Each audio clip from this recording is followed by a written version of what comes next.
I think people like either want to make elected officials heroes or villains, when the truth is like they're just like you and me. A lot of times they're not much smarter or more qualified for what they're doing than you and me. I mean, they're just people who cared a lot and wanted to make a difference. And it's a real shame that like people at the lowest level who we probably will never be able to protect from targeted violence like this, they have to think twice about whether they want to do it. Think twice about who's at their door, look over their shoulder. And that is a shame. When I've already been worried about like the quality of people who are willing to do this. And this is just another reason for people not to. Just don't do it. Don't get involved. And that's a shame.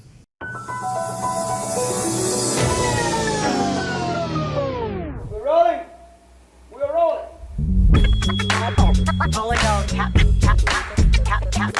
This is a real thing. Real thing.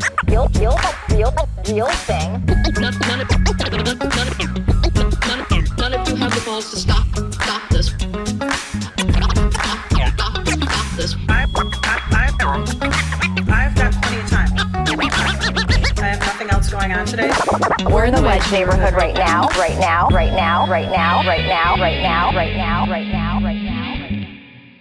Welcome to the Wedge Live podcast. I'm your host, Josh Martin. You heard me right. I'm hosting this podcast today.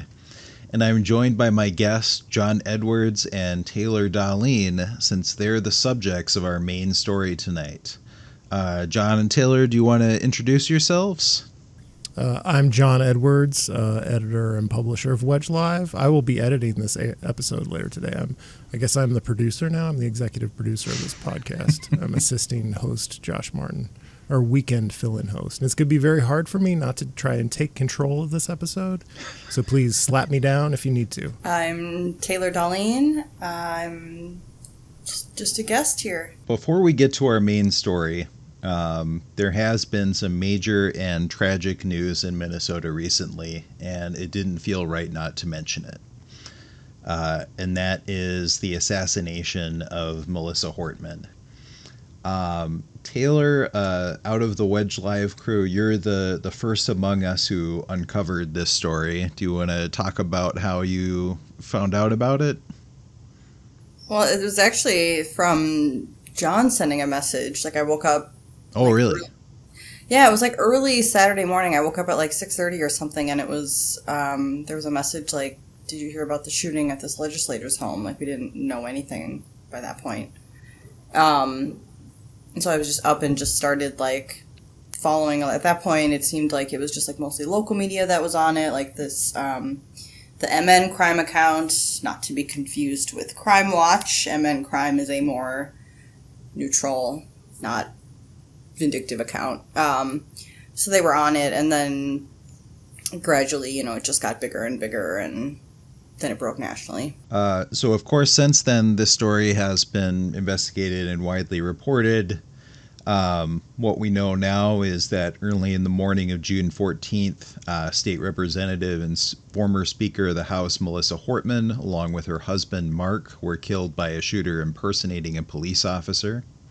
State Senator John Hoffman and his wife Yvette were also shot but survived and are presently recovering in the hospital. The shooter also stopped by the homes of two other lawmakers, State Senator Ann Rest and State Representative Kristen Bonner.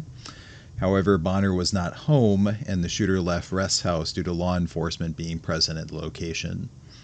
The shooter had a list containing the names of 50 to 70 other individuals and groups. Wedge Live reporters have seen a portion of the list published by Alpha News. We will not be sharing full details of names on the list, but in summary, the list mainly consisted of DFL elected officials, primarily state and federal legislators and state constitutional officers, as well as individuals and groups associated with abortion providers.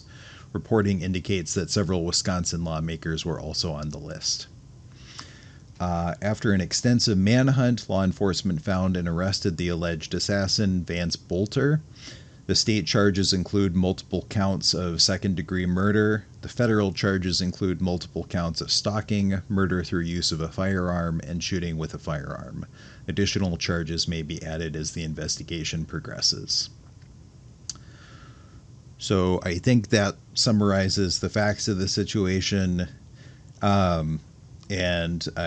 Obviously, this is a tragic event for our state and for our country. I think it's reasonable to say there's been a rise in political violence in this country, both by individual actors and in some cases by government actors. This is, of course, a particularly stark example of that. John, Taylor, is there anything you would like to say about that?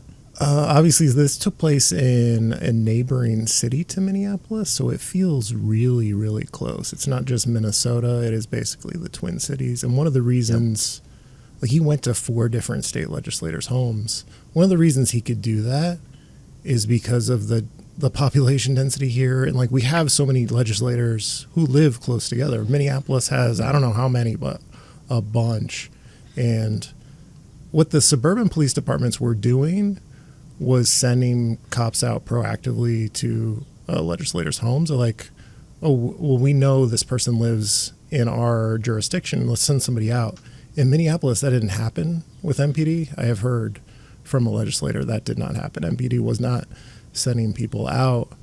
And, like, it would be really difficult to do that because of how many, there's just so many legislators in Minneapolis. But legislators are so local. Like, this feels like an escalation of political violence. Obviously, it's been increasing in recent years with, like, presidential level assassinations. Somebody went after the governor of Pennsylvania, tried to burn his house down. And then we had Rittenhouse at a protest a couple of years ago.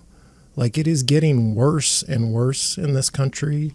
But the fact that it is happening to people at such a low level, like Melissa Hortman was a very important person statewide, but also, like, extremely local. Like, these are as regular people as you can get in politics. Most on the ground in their communities, like, not yet at a level where they're out of touch. And, like, it's impossible to protect all of these people.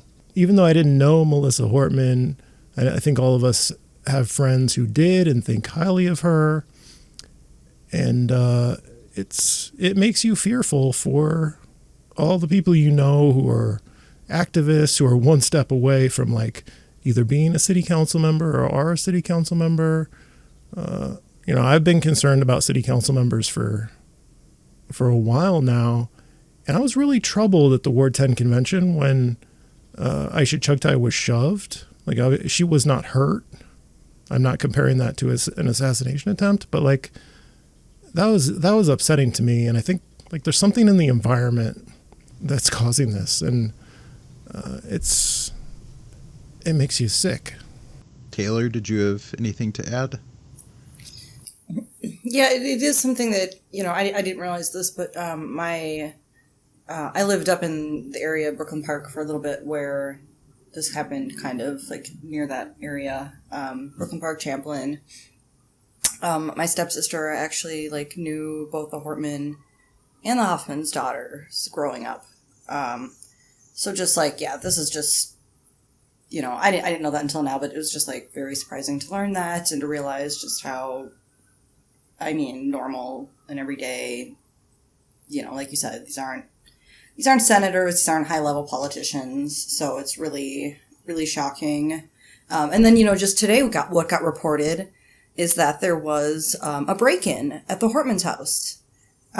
So, the family has gone back and said that, nothing valuable appears to have been taken, and apparently, like, all the evidence and everything was removed, but it's just, like, who knows if that was just, like, some ghoul with a camera, or if it was, I don't know. It's just kind of adding on and compounding on just, like, the horrible nature of this tragedy, that people are actually just, like, breaking into this, like, crime scene now.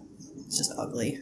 So I do think it's an excellent point, John, about how these are as close to regular people as you can get for elected officials. I think people like either want to make elected officials heroes or villains, when the truth is like they're just like you and me. A lot of times they're not much smarter or more qualified for what they're doing than you and me. They're just regular people who cared a lot, and like maybe they cared about the disabled and they wanted to make a difference with that, or they cared a lot about the environment. Like they're not at a level where they got cynical. They're just people who cared a lot and wanted to make a difference. And it's a real shame that like people at the lowest level who we probably will never be able to protect from targeted violence like this, they have to think twice about whether they want to do it, think twice about who's at their door, look over their shoulder. And that is a shame. When I've already been worried about like the quality of people who are willing to do this. And this is just another reason for people not to just don't do it. Don't get involved. And that's a shame. So I think that's an excellent point. I think that's why some people have described this as an attack on democracy, because of the corroding effect that it has on people willing to serve in public office. I did also want to point out state legislators is a part-time job. People have other employment. So that's another point towards them being, regular people. And certainly many of us here, like, even if we didn't necessarily know Melissa Hortman that well, we know many other elected officials quite well. So I think that makes this hit close to home. So I think it's important for all of us in these times to maintain respect, even for those we disagree with, and to avoid dehumanizing language, and especially to condemn political violence. When we see unacceptable behavior from our friends and allies, we need to call it out. And when we see those who disagree with us who do that to their own friends and allies, we should thank them, because that's a hard thing to do. You don't have to agree with them. You don't have to be their friend. But it is important to acknowledge it. I don't know. I don't want to compare this to, I've got a tendency to connect everything to city politics. There's a way I could follow this line of thought and say something in poor taste, but like we talk about like dehumanizing language, and I think about like the very heightened rhetoric that you hear from PACs, for example, like that kind of stuff, demonizing like the DSA and socialists and like the existential threat posed by that. I think that operates in like the same ecosystem as Crime Watch. Like they're not connected. They're not operating together. They're not even allies, but like that, those attacks and the dehumanization, I think operates in the same ecosystem. And like saying this or that council member is an existential threat to the city. I don't know.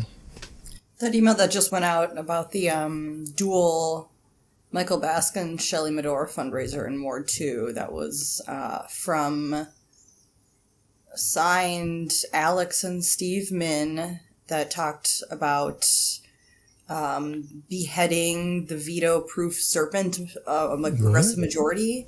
Yeah. What? Especially that one. When did that go out? To be clear, this was a little while ago, and I do believe it was prior to the assassination. Not that it makes it okay, but it would have been very different had it been after. Yeah, this was that. That's a perfect example of what I was talking about. Yeah, it was on June. It was like June 8th. Shelley Medore and Baskins are doing a June fundraiser, and so the email says, blah, blah, blah, blah, blah. The current city council teeters on a 1-vote margin of overriding Mayor Frey's veto. So eliminating Wansley would be cutting off the head of the veto-proof serpent. Okay. And that was signed by Alex and Steve Min. So this is certainly a topic that I think not just us, but a lot of people are going to be sitting with and talking about for a long time now. To leave this topic on a somewhat lighter note, in closing, I wanted to leave our listeners with a portion of a statement from Melissa and Mark's children. If you would like to honor the memory of Mark and Melissa, please consider the following. Plant a tree. Visit a local park and make use of their amenities, especially a bike trail. Pet a dog. A golden retriever is ideal, but any will do. Tell your loved ones a cheesy dad joke and laugh about it. Bake something. Bread for Mark or a cake for Melissa, and share it with someone. Try a new hobby and enjoy learning something. Stand up for what you believe in, especially if that thing is justice and peace. Hope and resilience are the enemy of fear. Our parents live their lives with immense dedication to their fellow humans. This tragedy must become a moment for us to come together. Hold your loved ones a little closer. Love your neighbors. Treat each other with kindness and respect. The best way to honor our parents' memory is to do something, whether big or small, to make our community just a little better for someone else.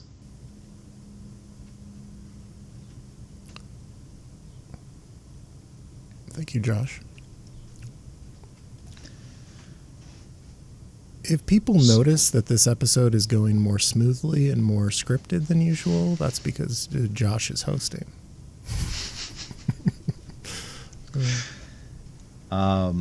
So next we'll turn to our main segment. And this is the reason I'm hosting today. John and Taylor, I understand you were recently part of a legal conflict relating to alleged campaign finance violations. Mm-hmm. Taylor, I understand you were the first to learn of this. Can you tell me how you first learned of the complaint against you and John?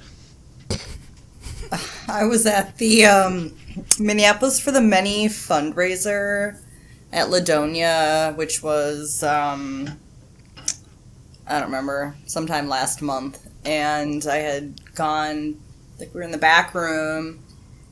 And so it was already a weird environment because, like, we're in the back room and then, you know, at a table kind of just at the brewery is, like, some Frey campaign staff. And it's just like, okay. Wait, why is Frey campaign staff at the Minneapolis for the Many event? I don't know.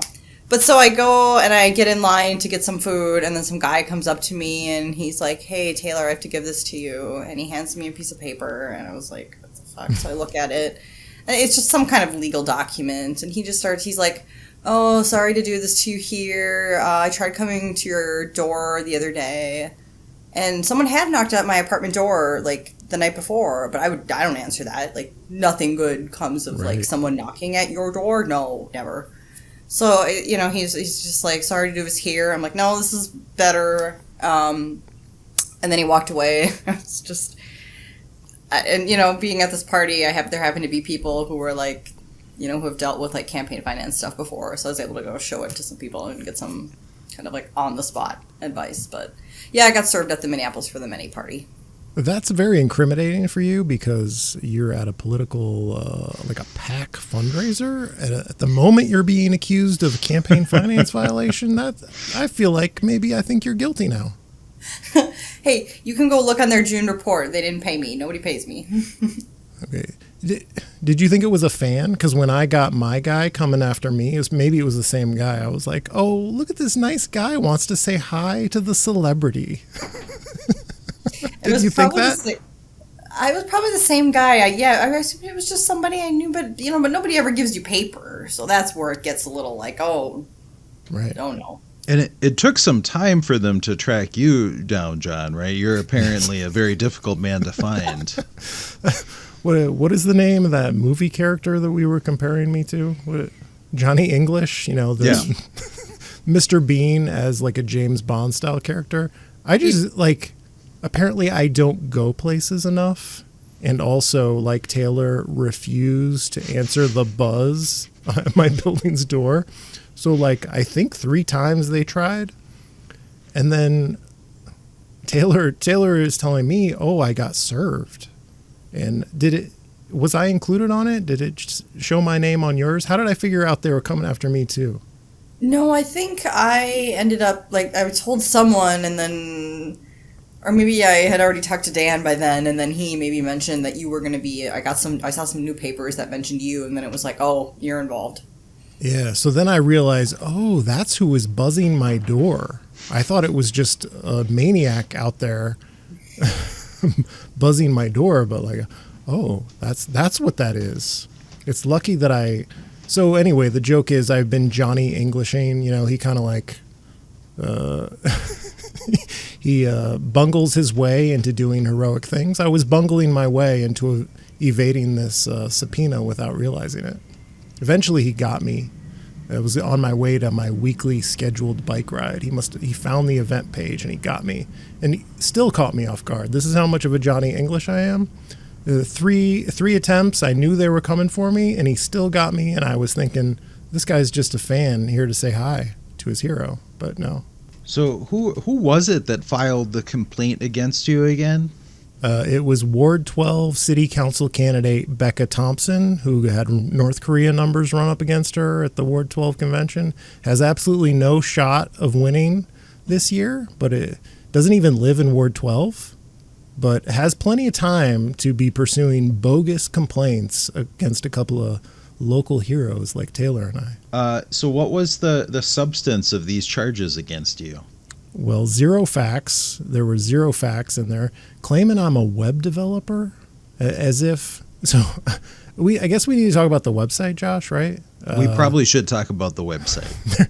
There is an anonymous website, which I guess is not anonymous anymore because GoDaddy like revealed it to them who owns it. But an anonymous website basically making fun of Becca Thompson for all her gaffes. They're world-class gaffes that she's making. I'm too white to be popular. What are some of the other ones, Taylor? Something about having been fired from South High. That plays into it. A joke about Ward 14 or like running for Ward 14, which doesn't exist. Right.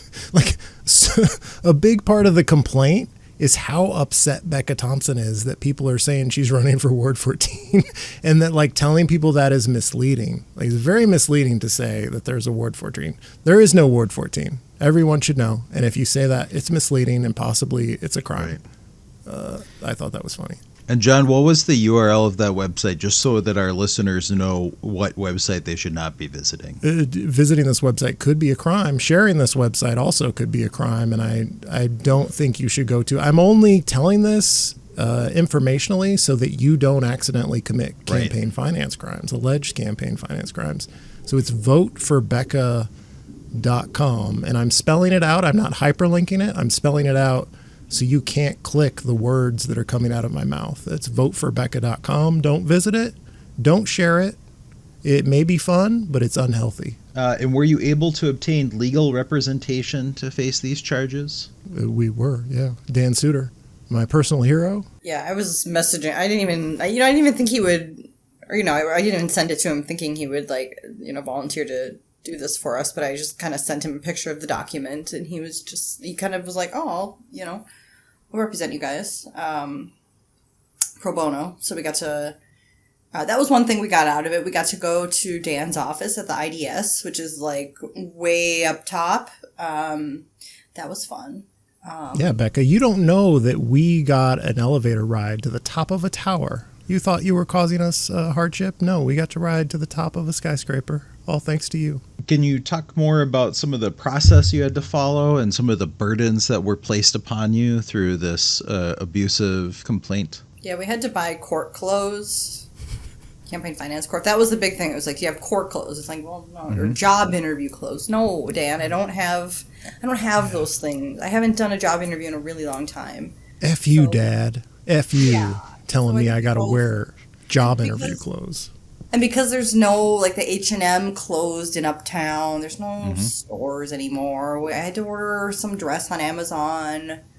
And then I had an additional crisis of, what do I, because I have a wig that's like this, but it's for hats. And then I have a pink wig. And I was like, well, that's not really campaign finance appropriate. So then I borrowed, and I'm probably putting way too much thought into this, but then I borrowed this, one of those pink ribbon pins, and I so I can wear my pink wig, and then I wore like a pink ribbon pin. So it's like, yeah, I'm wearing a pink wig, but it's fine.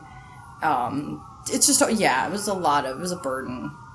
The costume of campaign finance court.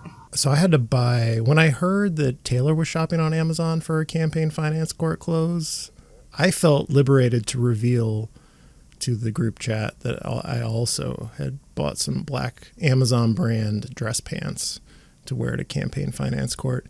And not only did this cost me $27, it was a little humiliating to get pants with elastic in the waistband. Like I bought some pants thinking I got the right size, but also an added feature is there is elastic in the waistband. And then the pants arrive, I'm thinking I won't need to use the elastic. And then it turns out I did. That elastic came in handy. I needed them to be a little bit bigger. And that's a little bit humiliating. So I'm disappointed in Dan that he didn't request Becca pay for my pants and for the emotional trauma of needing to use the elastic that apparently comes standard in dress pants. Who knew that dress pants come standard with elastic waistbands now? Maybe that's just the Amazon brand. I don't know. And you also both had to travel to St. Paul, which may be the biggest burden for both of you. Yeah, we had to drive in Dan's car, his compact SUV thing on 94, which apparently has some lanes closed. And we sailed on through, didn't we, Taylor? Yeah, we were against the traffic. We were going just through, and then the other way it was all backed up. Then we got to this weird office building, and it's totally dead downtown. I don't know what anyone's talking about. And then there's no coffee shop in the building. That was a burden. We had to compile a lot of information for our affidavits early on. Yeah. So early on we tried, because the argument that Dan wanted to make was that we have this information, but that we are citizen journalists, and so we're protected by the Free Flow of Information Act. So in order to prove that, we had to go through and dig up all this documentation of this is what I've done, blah blah blah, early on. So that took a couple hours, and then we also had to print things off and sign them. So those are more burdens. Yeah. I had to sit through so many Microsoft Word ads. I'm not subscribed to Microsoft Office. And so I'm doing my affidavit, reading it, editing it, making sure Dan has all of my my story straight. And I'm sitting through 30-second ads on Microsoft Word because I'm not paying for Microsoft Word. That was hard. So many burdens placed upon both of you. Let's get back to the substance of the complaint. This was perhaps not your standard campaign finance complaint. There were some unusual parts to it. What would you say were some of the more interesting aspects of the complaint against you? And this was more even targeting John, but just anything negative he said about any elected official coming up, as though it was valid. John has criticized Michael Rainville. It's okay, it just felt like grass. And then the pictures of everything too. Right, the screenshots. There was a screenshot of you there, Josh. I had Becca Thompson's head pasted over your head in an episode thumbnail. They got me on that. Who knew that was a crime? Also, having an opinion on a podcast is somehow a campaign violation? A campaign finance violation? That's some mind-blowing right here stuff. How is having an opinion on a podcast a campaign finance violation? I don't understand. And so nobody else understood either because this complaint went nowhere. And when Taylor and I went in, we were so as we're sitting outside the conference room where surprise character introduced to this story, Carol Becker. Becca's not there. Apparently she has no interest in this, and Carol is driving the bus, maybe. That's my speculation. Carol Becker is in, do you have a clicker that I can use? And we're looking at each other there's going to be a presentation. And unfortunately, this is all confidential, and we are unable to be in there to see the presentation. And I'm telling Dan, the lawyer, I will plead guilty so hard if you let me go in there and watch the presentation, that's all I want to do with the rest of my life is have that seared into my eyeballs and see that presentation, see the conspiracies unloaded at these unsuspecting members of the campaign finance board. But so we hear her voice booming, and we can only imagine what's happening in there. We're just hoping everyone comes out of there alive. And then when they're ready for us... It was 20 minutes. And legal mastermind Dan is like... Because we're all thinking Carol is spewing a bunch of nonsense. And they are just... They don't know what has hit them. So his theory is we're going to say nothing. We're going to say... we want to keep this short and respect your time. And we just want to answer any questions you may have about this. You know, just like, we're ready to go. We're not going to waste your time with this any longer than you want us to. And they had no questions. They were ready to be done with it. Well, we walked in, and I also noticed that right when we walked in, there was a sheet cake laid out. And the one question the one guy asked, he was just like, do you agree with the probable cause determination as written? And it was like, well, obviously, because that was in our favor.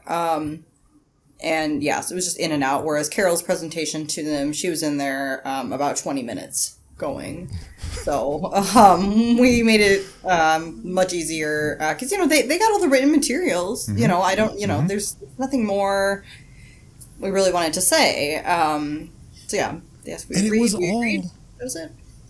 It was all like implications and innuendo. Like there was no facts, and the little facts that she was asserting in this complaint, which I assume was written by Carol Becker, was like untrue things. Like I'm a web developer, or what was another thing she said that was untrue? It said that I was the first person to share the website when Soup for My Family shared it 12 hours before me. Right. So I think what happened was, I think Carol is mad at Taylor. I'm blaming Taylor for this, for being just so popular and so well liked and beloved in the community. It made Carol jealous, and she's like, who is this person that everyone is complimenting and saying nice things about? And Cam Gordon is quoting Taylor in the Southside Pride. Oh my God. Oh. And I think she then looks into you and sees that you're connected to me. This is my theory. And is like, oh, this other person I hate is talking and is friends with this new person I hate. I think they are the root of all evil. This is a conspiracy. This is a crime. This is and a I pact. have to destroy them. Yeah. Yeah. Yeah, I mean, she did a rebuttal to Cam Gordon in the Southside Pride and was like, oh, who's Taylor's trying to be a leading social media influencer. No one's asking who's paying her, but maybe we should. Right. I just feel like all this stuff from her is just one of those things where it's like, it's projection. Like, if you assume that anybody involved is getting paid, that's clearly what's happening for you. Because I would never assume that anyone is getting paid. But for her, I think Carol does it for the love of the game. I think that's my theory. Oh, me too. Come on. Like, imagine living in Minneapolis, where we have multiple PACs spending millions of dollars a year, largely funded by like real estate interests, big business interests. And you're like, the real question isn't who's putting millions of dollars into local campaigns. Who is funding Taylor's posts? I can assure you, assure everyone, Taylor is posting for free. More money is flowing from Taylor to me than the other way around. I think. What have I ever done for you, Taylor? Nothing. You gave me a free mug once and a badge. I gave you a free mug and a badge. John did provide free mugs and badges, but beyond that, his payment is in good vibes and friendship. Yeah, your first mug is Josh free. buy his own microphone. If you're watching on youtube.com/Wedge Live, guest host, fill-in host, weekend Wedge Live anchor Josh Martin had to purchase that microphone, and that's why he sounds so good today. But I didn't buy it. He did. See, that's how it is. We pay to play here. It's like, I bought this hat. Scrappy underdog organization. No one. I'm the only one getting paid, and it is not nearly enough. thank you for all that, and I'm glad Dan was able to get you exonerated in all charges. Maybe he'll defend me when Carol Becker sues me for hosting this episode. But although the Campaign Finance Board may have set you free, you're in Wedge Live Court now. Brought my gavel. Brought a gavel? That was a gavel bang. I don't know if people will notice that on audio, but that was a gavel bang. It sounded very weak and feminine, Josh. What was that? The court will come. There will be order in the court. I will hold you in contempt if needed. And by the power vested in me by the Wedge Live Media Empire, the Wedge neighborhood, and I assume Wedge Co-op, I will now be presiding over this court in the case of Becca Thompson versus John Edwards and Taylor Dahlin. So both of you, do you pledge to tell the truth, the whole truth, and nothing but the truth, so help you Wedge? I do. All right, excellent. So first of all, just to get the easy question out of the way, can you confirm that neither of you have created a fake campaign website for Becca Thompson for Minneapolis City Council, Ward 14? Yes, I confirm that I had nothing to do. I didn't help to create it. I didn't fund it. Nothing to do with this website. Nothing to do with the website either. Didn't create it, didn't fund it. No involvement. Can you confirm that neither of you are, to the best of your knowledge, a corporation, PAC, or lobbyist? I am none of those things, and I was pretty sure about Taylor until I heard she was subpoenaed at a fundraiser for an actual PAC. Now I have questions. I am not a corporation or a PAC or a lobbyist. Now, John, are you sure you are not a lobbyist? Because this campaign finance complaint asserts that you are a lobbyist for housing and the anti-car agenda. It does not assert that you are a lobbyist for any specific association related to those things, just like the general concept of housing and the anti-car agenda. I mean, yeah, I don't think she understands what a lobbyist is. Right? Because it's possible that Carol Becker may have a broader definition of lobbyist than is currently defined in Minnesota law. And I think if we turn this around on her, so I'm not going to say the name of the fake newspaper that she's associated with as an editor. Honestly, she is the editor of a fake newspaper that appears to be very well funded and is also documented. This has been documented. They share an email list with one of Mayor Frey's PACs. People are getting emails out of the blue from the fake newspaper on email addresses that were just one-off uses that they used to subscribe to the PACs. Like those nerds who are like, I want to see who's selling my email addresses, and they use a unique email address to subscribe to this PAC. Suddenly, the newspaper that Carol is associated with is also sending emails to that address. So that's documented that they are coordinating with this PAC. Also, so what's the other connection? Oh, they're co-producing, co-publishing a candidate Q&A with Correct. the other Frey-aligned PAC.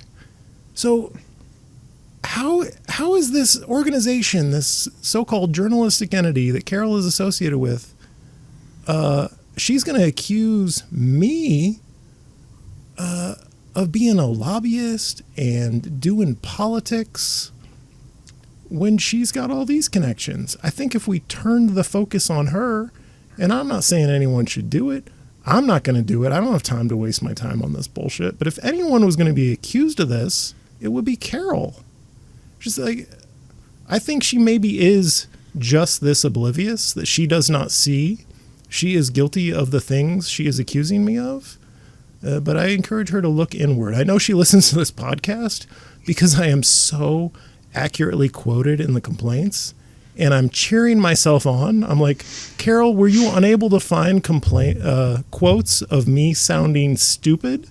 Because I've been spot on.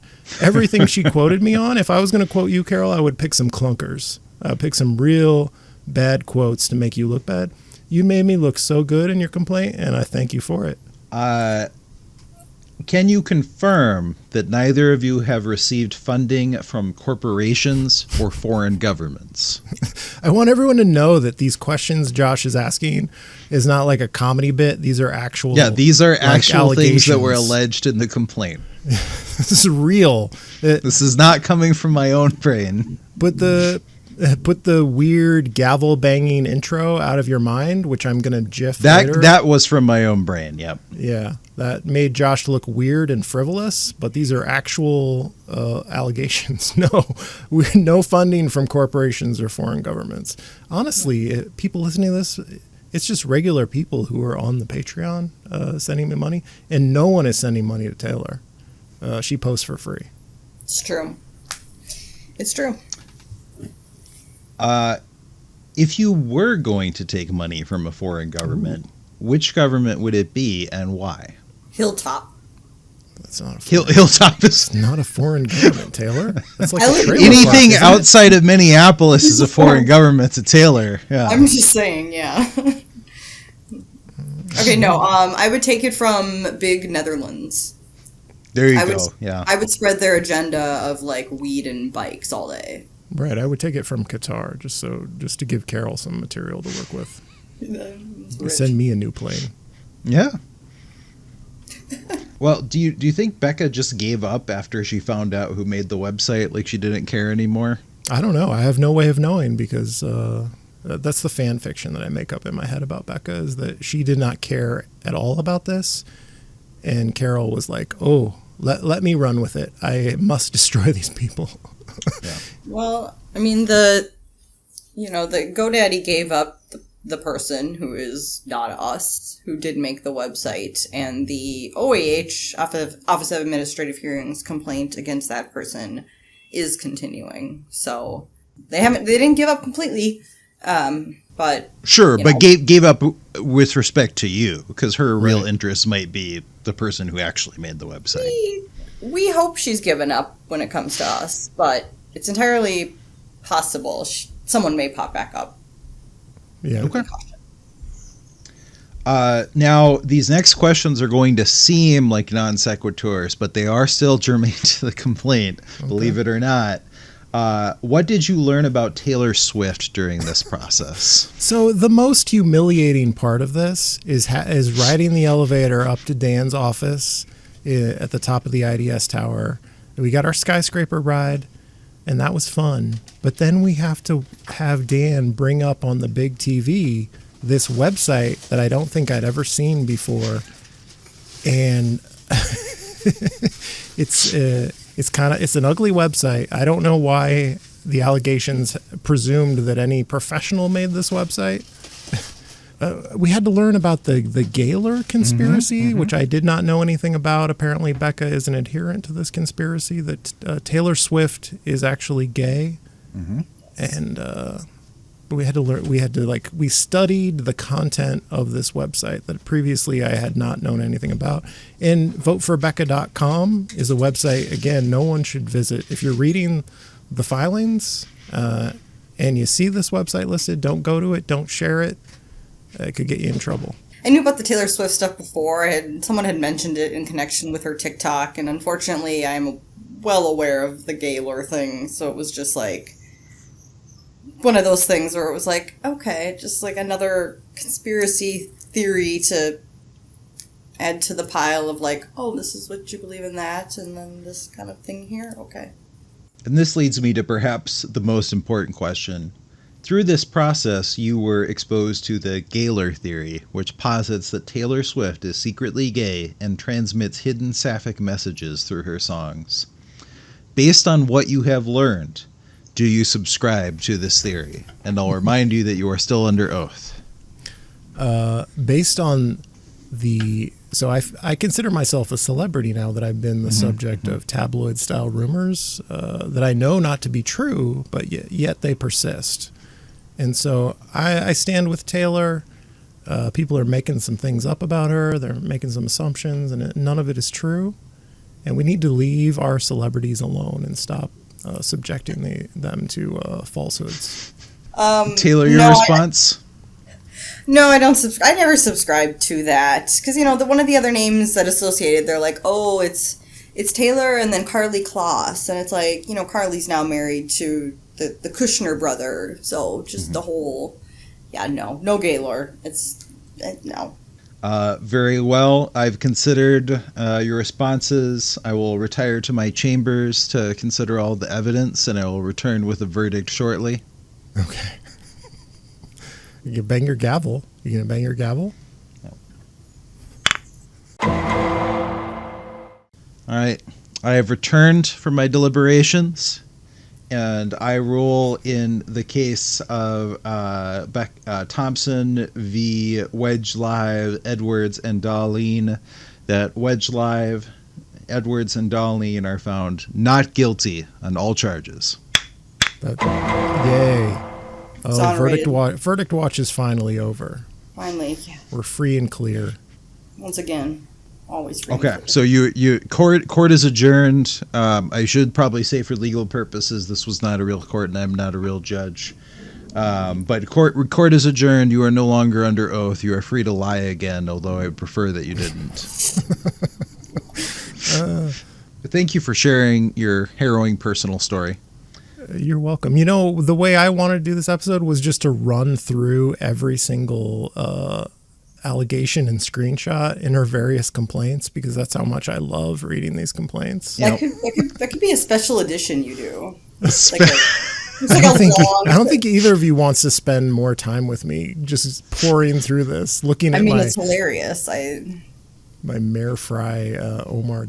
I love that the guy who is staff at the campaign finance board, figured out that I had pasted Mayor Frey's head onto Omar Gaddafi's Generalissimo outfit, with all the medals and the military uniform the gaudy military uniform. Because I was making they're professionals at the campaign finance board. They have full-time staff there who investigate this stuff. Well, he also dug up because there was a discrepancy between two events that Becca listed. She, in her complaint, kept insisting the event was February 17th, even though everything online said that it was March 17th. So he dug into her Twitter somewhere, and he found proof that it was indeed March 17th. So it's okay, you're getting exposed. I don't know what you saw there. I don't even look through her Twitter. Right. She's making allegations about things that happened at her events. Can't even get the basic fact of the date of her own events correct in this. And maybe it's because Carol wrote it for her. I don't know. But I loved all the screenshots in the complaint and all the quotes. Oh, I loved every moment of it. And Carol, I know you're listening. I just want you to know how much I enjoyed this entire process. It was so much fun. Let's do it again. Let's keep going. This is so much fun for me. More. Bring it on. Let's go. God. Well, on that note, I think we'll leave Taylor out of it. It's only fun for me. I've got an unlimited budget for $27 Amazon pants.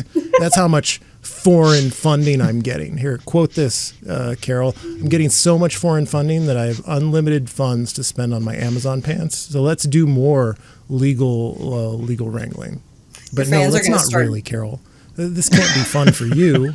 Let's not do this. This is such a waste of time. Let's end this. It's so embarrassing for you. She is so oblivious. She does not know how much this embarrasses her to be pursuing these things, and also embarrasses Becca Thompson, who has to have her name associated with this. Just two very embarrassing people just going down the rabbit hole together. Let's not do it.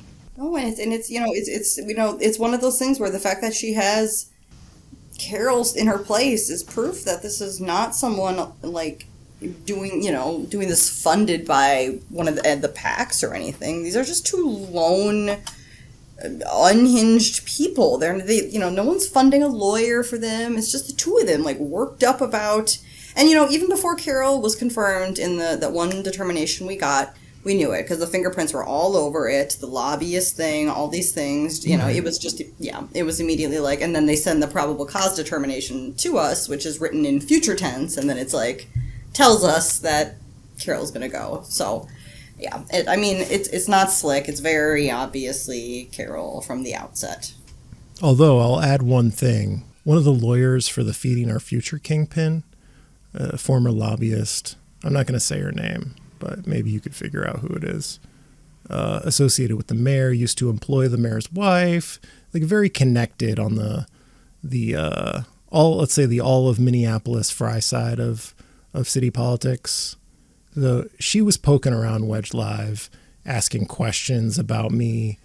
And so when the lawyer for one of the Feeding Our Future kingpin is poking around about Wedge Live, that is when I knew I was on the right side of history. I will say that. Well, and then, I'll also say this. Elizabeth Schaefer actually told me she was sorry to hear about this case. So. Was she really sorry, though? I think so. I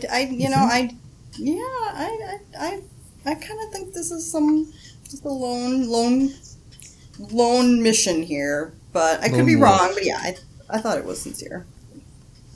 Okay, you're friends with Elizabeth Schaefer now. No, get out of here. Well, thank you for both sharing your harrowing personal story about your experiences with the campaign finance legal system.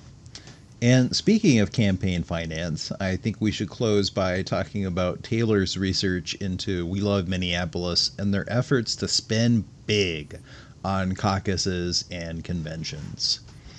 So Taylor, what did you find?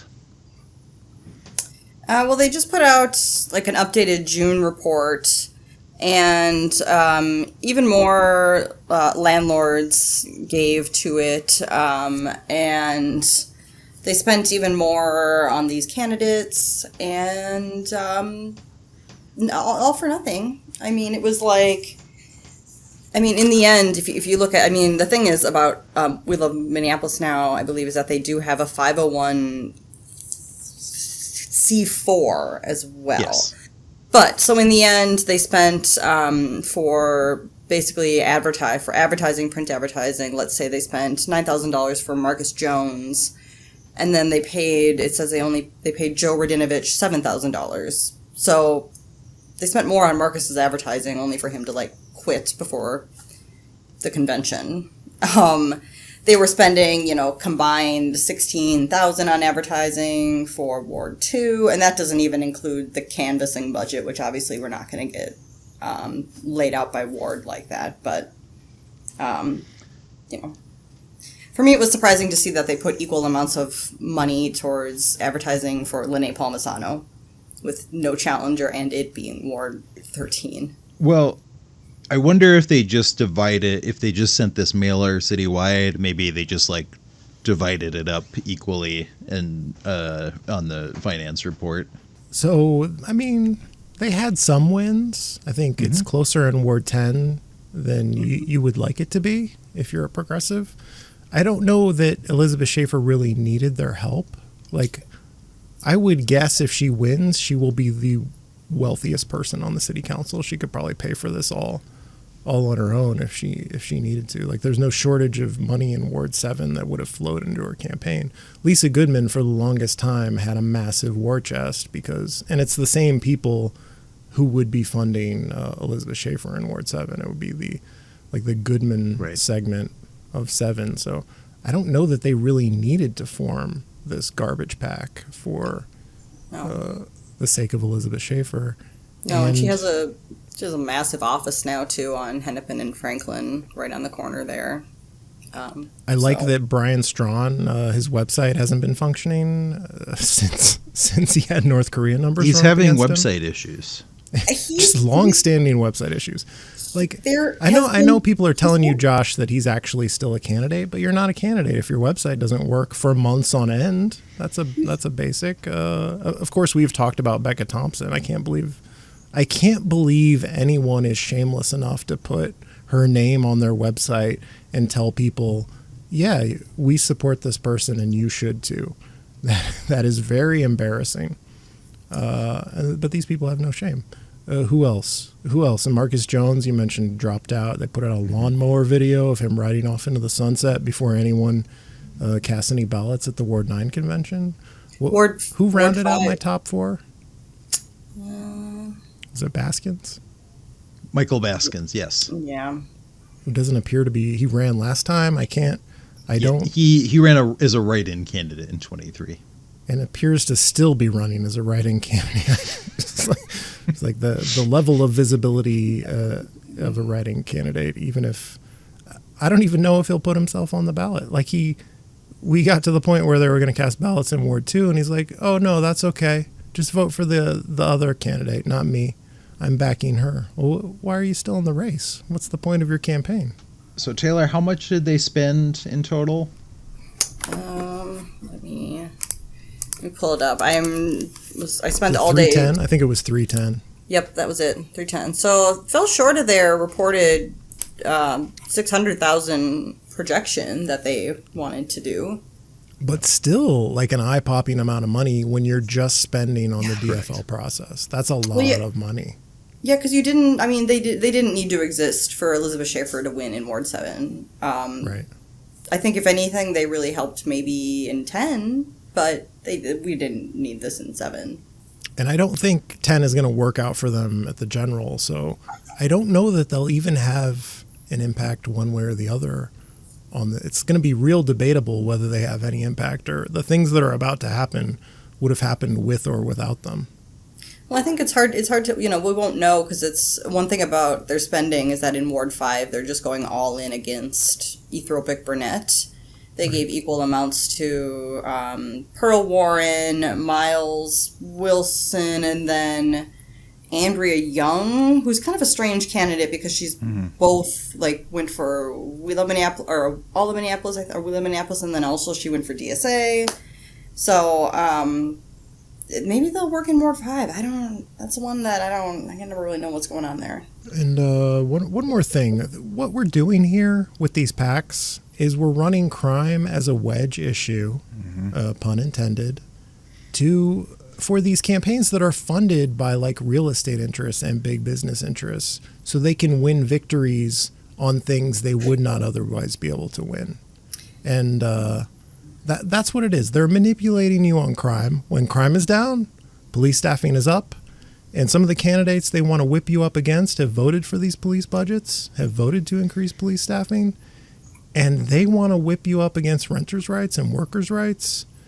And that's what it's about. These are wedge issues being used to elect more conservative candidates to city government than the city would otherwise be comfortable with. It's a distraction. Well, and I think rent controlled. I've been looking through all of Minneapolis donations today because it was reported that they were going to kind of come back for the time after conventions, and they are getting a lot of money that is the usual real estate interest, but then a lot of private equity and various things, and the building trades are heavily donating, and I'm just looking at all these numbers, and so it's let's say this year, the first half of this year, all of Minneapolis has received $240,000 in contributions, and they spent $100,000. So it's if they're focused on electing the mayor, Frey has, more than $500,000. I mean, it's just the sheer amount of money that's going to be spent, especially to get Frey in, is just wild looking at all this. Somebody was speculating to me that this is a way to allow the mayor to save money on some of the other campaign spending, so that he can save his money and put up some TV ads at the end. But it definitely takes a load off when he is already going to be the best funded mayoral campaign. He will have the least trouble of all candidates raising money, and he has 2 PACs on the side helping him out. So do you think We Love Minneapolis and their financial backers learned anything from this experience? No, because they are now, just look at what I'm not going to name names, but they're trying, it seems like they're trying to run a couple different formerly failed candidates for various park board positions now, too. So I don't think they learned a thing. I think they learned that chirping from the balcony doesn't necessarily win any delegates. That was the theme that I noticed the conventions I went to. Lots of chirping from the balcony when they got frustrated. Well, we'll have to see if I was right about We Love Parks becoming a thing. Let's see. And Taylor, is there anything further on the rumors that We Love Minneapolis will be evolving into a new Pokemon? So I haven't, I heard that rumor, and then it was like the assassinations happened. I think that, like, I checked in with the person who told me that, and it may be delayed because of, just out of respect for that. What makes me think it's legit is the fact of the training, or that whole PDF that someone sent me was basically like implied that We Love Minneapolis was for the caucus and convention, and then it would move. We Love Minneapolis people were apparently seen meeting today with other people. So I don't know. I mean, I think it's legit. But yeah, I'm trying to keep an eye on it. So I'm also looking into all of Minneapolis to see what they're up to. To be clear about what's happening, We Love Minneapolis may be shedding its skin and transforming into a butterfly. The snake is becoming a butterfly, I think, is the metaphor. So I posted this on social media that, like, you're really proud. You could be really proud of the work you're doing when you spend a lot of money, you put in a couple of months' work, and then you totally trash what you were working on, and you get a new name for it so that nobody knows that you are exactly the same people doing exactly the same work with all the same cancer-causing ingredients. It's like a tobacco company, like, changing their name to confuse people about what exactly this company does. So if a new pack pops up and you start getting mail and you're like, who are these people? I don't recognize this. Be very skeptical. Look into that. Well, it's like I felt really good reading the We Love Minneapolis reports. So I was like, oh, my landlord isn't on here. Yay. And now I go look through all of Minneapolis and it's like, oh, there he is. So how do they pick? How do you choose which is your favorite mayor supporting pack? We Love Minneapolis or all of Minneapolis? I don't know. Does We Love Minneapolis have an email blast? Because I'm partial to the all of Minneapolis emails, the very breathless, panicked, the city is on fire, save us emails that we get. I love those. Does We Love Minneapolis have emails? I don't think so, but one of those, one of the donors to We Love Minneapolis, I'm just like looking through them all. Do you remember the guy? His name was, what was it? Stephen Sefton? He wrote this like op-ed about why he was, all the trouble with Minneapolis and why he was leaving after all these years in May 2024. Mm-hmm. Well, he fled, and he's now donating to all of Minneapolis $5,000 from the safety of Edina. Oh my God. Well, just forget about us. You don't have to interfere. I don't spend a second thinking about Edina's politics. I just don't. And so you just leave us behind forever. Right. You got away. Like, what are you doing? Why does it matter? Ugh. So did you say that you tracked the spending by city? Did you find that most of the spending was coming from Ward 7 for one of these packs? Let me charge for all of Minneapolis donors, I've been like, tracking the addresses in terms of what ward they're from. And 59% of the Minneapolis residents are from Ward 7. So 59% of those from Minneapolis are from Ward 7? Yeah, of the individual donors I found. Yeah. So, and then after that it was Ward 3, and even then, Ward 3, most was very concentrated in the Mill District, and then a couple across the river, but still in that, like, green area of the map, like the Park District, basically. There was a donation from a couple from Ward 5, but the international market square, condo area of Ward 5. A couple from Ward 10, but just the majority or overwhelmingly Ward 7 residents. I think maybe you both can attest to this, but I've been saying for years, like, I don't understand why all of Minneapolis doesn't trash their brand and just start something completely new. Because I don't know if people have fond feelings about it. And, like, I agree with the We Love Minneapolis strategy of just, like, throw it in the trash, start something new so there's no baggage, and just rinse and repeat. Well, I thought for a minute when We Love Minneapolis launched that maybe that was the plan here, but all of Minneapolis is still around, and they haven't really done a very good job concealing the ties between all of Minneapolis and We Love Minneapolis. Like, they endorse most of the same people. They're run by people with not necessarily the same people, but people who are very connected to each other. So like, it doesn't take the world's greatest detective to determine that they're very connected organizations. They are, and I think the one thing that I noticed from going to different events is that We Love Minneapolis and all of Minneapolis, We Love Minneapolis are at the conventions, and I almost want to say that they're kind of doing some element of dirty work there, like chirping up in the balconies and, doing that kind of stuff. And then you don't see all of Minneapolis people really at the conventions. Sorry, sirens. But then I went to Mayor Frey's State of the City address. No We Love Minneapolis people there. It was only all of Minneapolis people there. So to me, it's almost like there's some element of like with all of Minneapolis that this is like the respectable pack, and then We Love Minneapolis are kind of doing the down and dirty, more campaign tactic stuff. I mean, I was getting harassed online by someone, and it turns out, oh look, he's getting paid on the We Love Minneapolis report. Not saying he got paid to harass me, but I mean, it's just that happened, and he is being paid by them for various things. So, although it is kind of a joy when you find out the most annoying person. This happened to me once when I found out the most annoying person in my replies is on a PAC payroll, and it's like a light bulb goes off, and you're like, oh my God, it all makes sense now. He was being paid to be annoying. My faith in humanity is restored. He couldn't possibly be that insufferable. But maybe that's giving him too much credit. Maybe he really is that annoying. it might be. Yeah. Well, I'm sure we'll see more about the growing number of PACs in Minneapolis and their influence on elections this year as the year progresses. Before we close out, did anything else happen today that we should talk about? You mean on June 18th, 2025, Wednesday? That's correct.